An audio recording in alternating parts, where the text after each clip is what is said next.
Dear students, इस video में हम प्रोटीन और इसके डाइजेशन की बात करेंगे कि प्रोटीन क्यों हमारी बॉडी के लिए महत्वपूर्ण है और इसका हमारी एलिमेंट्री कैनाल या आहार नाल में किस तरह से पाचन होता है। तो सबसे पहले बात करते हैं प्रोटीन क्या है। प्रोटीन एक लॉन्ग पॉलीपेप्टाइड चेन होती है जिसमें कि एमिनो एसिड्स पेप्टाइड बॉन्ड के द्वारा जुड़े होते हैं। तो इसका मतलब जो एमिनो एसिड्स हैं जब आपस में जुड़ जाते हैं पेप्टाइड बॉन्ड से तो एक लॉन्ग पॉलीपेप्टाइड चेन बनाते हैं जिसको हम प्रोटीन कहते हैं। प्रोटीन में कार्बन, हाइड्रोजन, ऑक्सीजन, नाइट्रोजन और सल्फर पाया जाता है। प्रोटीन हमारी बॉडी में बहुत ही इंपॉर्टेंट रोल प्ले करती है। आगे हम इसके फंक्शन के बारे में डिस्कस करेंगे। जो मेन सोर्सेज हैं प्रोटीन के वह है milk, egg, sprouts, nuts, almonds, chicken, broccoli, seeds या ओट्स। इनमें प्रोटीन प्रचुर मात्रा में पाई जाती है। प्रोटीन अलग अलग स्ट्रक्चर इसके होते हैं, जैसे कि प्राइमरी स्ट्रक्चर है जो कि आप पहले फिगर में यहाँ पर देख सकते हैं कि एमिनो एसिड एक लीनियर एक लाइन में एक दूसरे से कनेक्टेड है थ्रू पेप्टाइड बॉन्ड्स। तो protein structure is a sequence of amino acid in a chain, तो उसे हम प्राइमरी स्ट्रक्चर कहते हैं। सेकेंडरी स्ट्रक्चर में एक हेलिक्स फॉर्म हो जाता है और ये फोल्डिंग की वजह से होता है। तो जब एमिनो एसिड इस तरह से आपस में जुड़ जाते हैं और एक हेलिकल या हेलिक्स लाइक स्ट्रक्चर बनाते हैं तो उसे प्रोटीन का सेकेंडरी स्ट्रक्चर कहा जाता है। टर्सरी प्रोटीन जो टर्सरी स्ट्रक्चर जो प्रोटीन का है वो भी ज़्यादा फोल्डेड या ट्विस्टिंग होने से होता है और इसमें 3 डायमेंशनल स्ट्रक्चर हमको दिखता है, जैसे कि ये वाला डायग्राम जो दिखाया गया है टर्सरी स्ट्रक्चर का डायग्राम है। नेक्स्ट है क्वाटरनरी स्ट्रक्चर। इसमें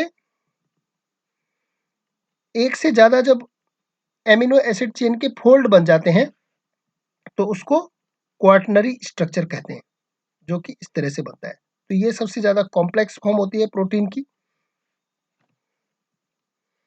अगर फंक्शन की बात करें कि हमारी बॉडी में प्रोटीन के क्या कार्य हैं, तो सबसे पहला कार्य है कि ये बॉडी बिल्डिंग यूनिट कही जाती है।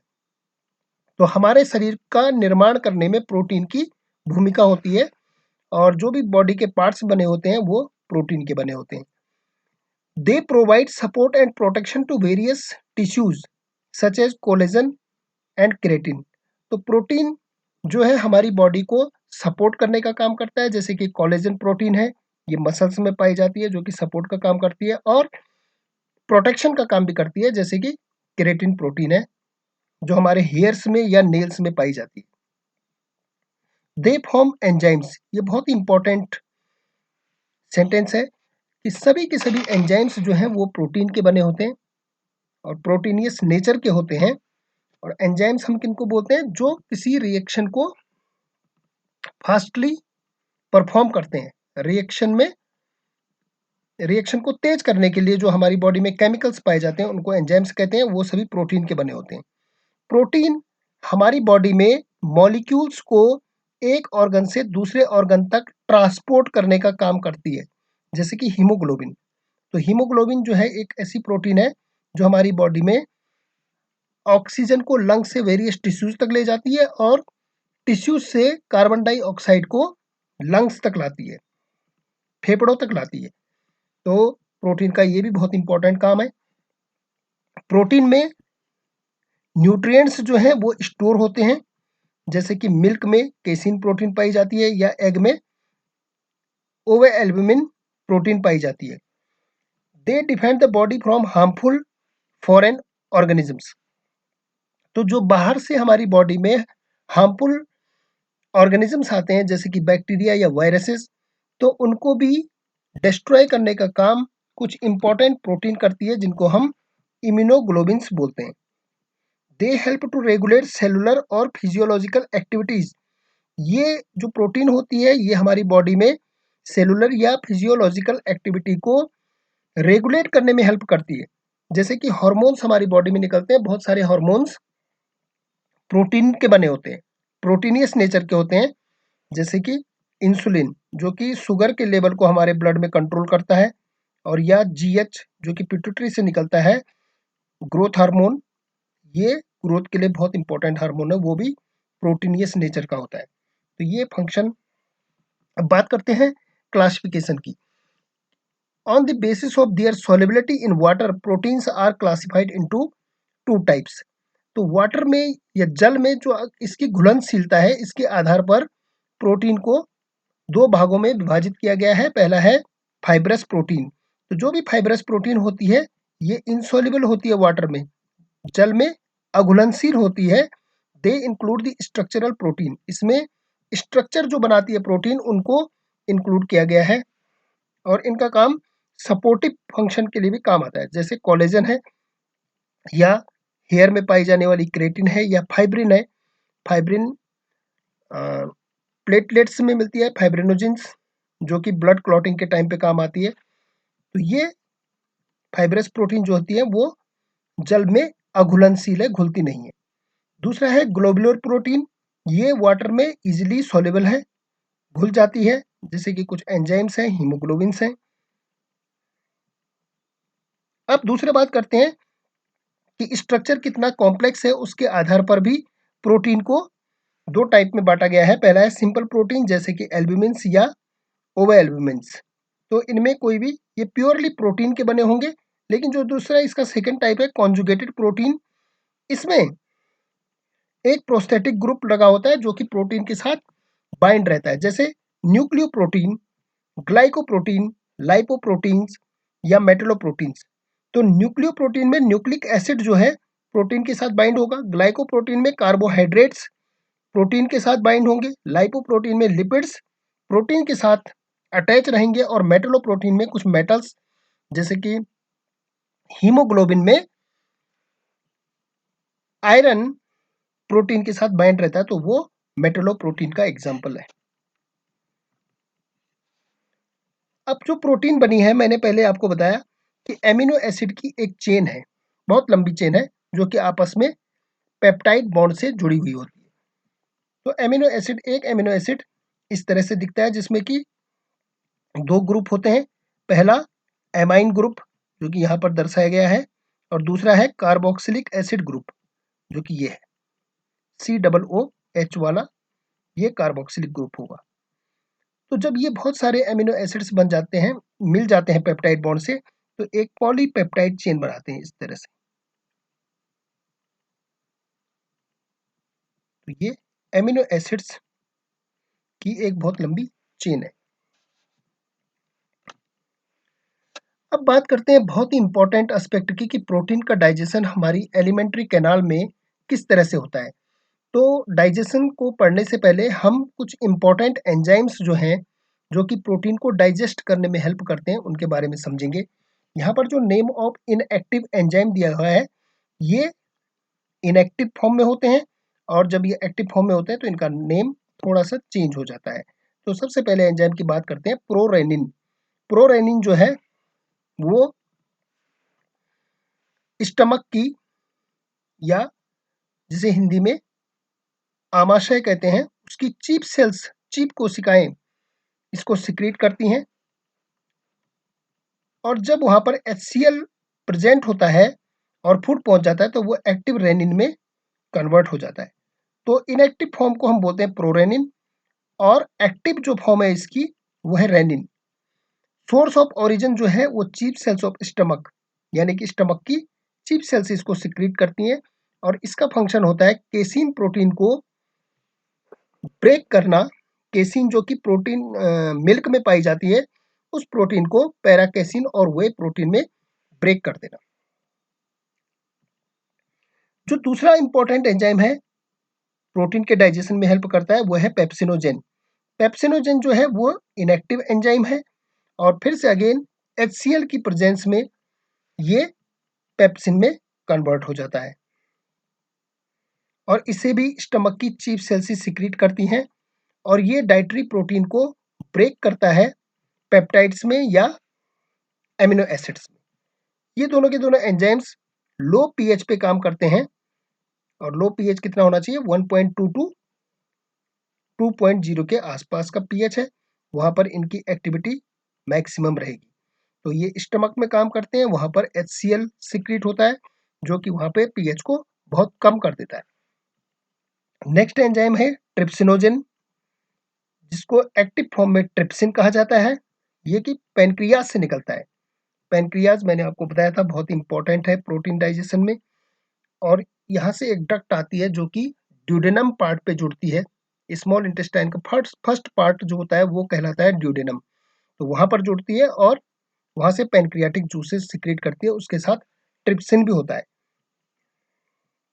तो ये लार्ज मॉलिक्यूल जो कि प्रोटीन के लार्ज मॉलिक्यूल्स हैं, जैसे पेप्टाइड्स हैं या पेप्टॉन्स हैं, उनको स्मॉलर पीसेस में कन्वर्ट कर देता है, डाइजेस्ट कर देता है। ये लेकिन इसमें ये डिफरेंस है कि ये लगभग न्यूट्रल पीएच पे 7.1 पीएच पे वर्क करता है। नेक्स्ट एंजाइम है काइमोट्रिप्सिन। काइमोट्रिप्सिनोजेन उसकी इनएक्टिव फॉर्म है और उसकी एक्टिव फॉर्म को बोलेंगे काइमोट्रिप्सिन। ये भी पैनक्रियाज की एसिनार सेल से सिक्रीट होते हैं और ब्रेक करते हैं पॉलीपेप्टाइड्स को। नेक्स्ट इंपॉर्टेंट एंजाइम है कार्बोक्सीपेप्टिडेज, जो कि पैनक्रियाज से सिक्रीट होता है और हाइड्रोलाइज करता है कार्बोक्सिलिक एसिड ग्रुप को। अभी जब हम एमिनो एसिड की स्लाइड पढ़ रहे थे तो एमिनो एसिड में दो ग्रुप होते हैं, कार्बोक्सिलिक एसिड ग्रुप और एमाइन ग्रुप। तो जो कार्बोक्सी पेप्टिडेज एंजाइम है ये कार्बोक्सिल एंड से एमिनो एसिड को ब्रेक करना स्टार्ट करेगा और जो पॉलीपेप्टाइड चेन है उसको स्लोली स्लोली डाइजेस्ट कर देगा। नेक्स्ट है एमिनोपेप्टिडेज। ये भी पैनक्रियाज से सिक्रीट होता है और इसका काम है ये एमाइन ग्रुप जो कि एमिनो एसिड में प्रेजेंट होता है उसको हाइड्रोलाइज करता है, डाइजेस्ट करता है या ब्रेक करता है। नेक्स्ट एंजाइम है एंटीरोकाइनेज।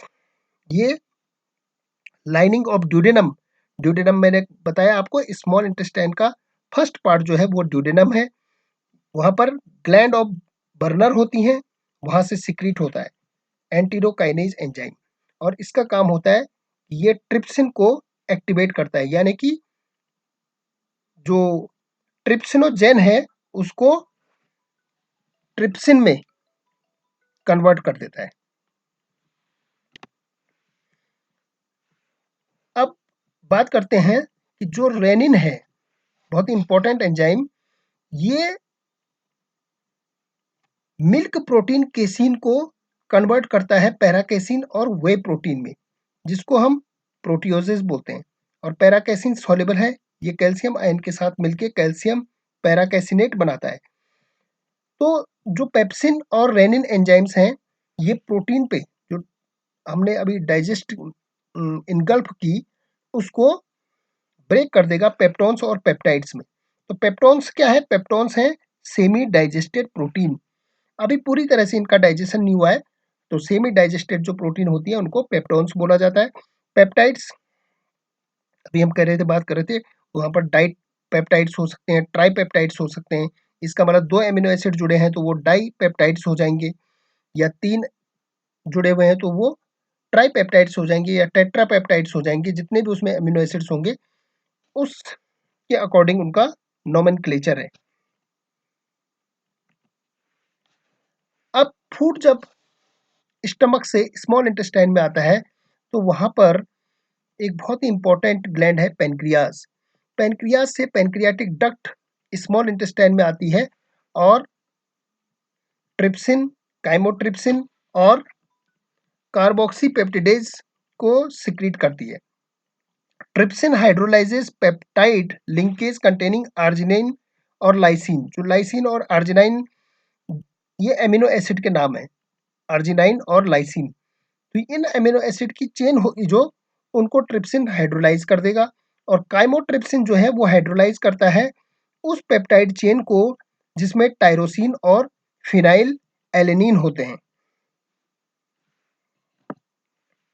कार्बोक्सीपेप्टिडेज हाइड्रोलाइज करता है, अभी जैसे हमने बात की थी, कार्बोक्सिलिक एसिड ग्रुप को और एमिनो एसिड को रिलीज करता है। एमिनोपेप्टिडेज एंजाइम जो है वो हाइड्रोलाइज करता है एमाइन ग्रुप को और ये भी फ्री एमिनो एसिड प्रोवाइड करेगा। यहाँ पर इंटेस्टाइन की जो म्यूकोसा है, लेयर है स्मॉल इंटेस्टाइन की, इसमें भी कुछ एंजाइम्स होते हैं जैसे ट्राइपेप्टिडेज, डाइपेप्टिडेज, जो कि हाइड्रोलाइज करते हैं ट्राई पेप्टाइड्स या डाइपेप्टाइड्स को। जैसे कि ये फिगर में दिखाया गया है, पेप्टाइड्स जो होंगे उनको कार्बोक्सी पेप्टिडेज एमिनो एसिड में कन्वर्ट कर देगा, उनके कार्बोक्सिलिक एसिड ग्रुप को ब्रेक करके। जो पेप्टाइड्स हैं उनको एमिनो पेप्टिडेज भी एमिनो एसिड में कन्वर्ट कर देगा, उनके एमाइन ग्रुप को ब्रेक करके।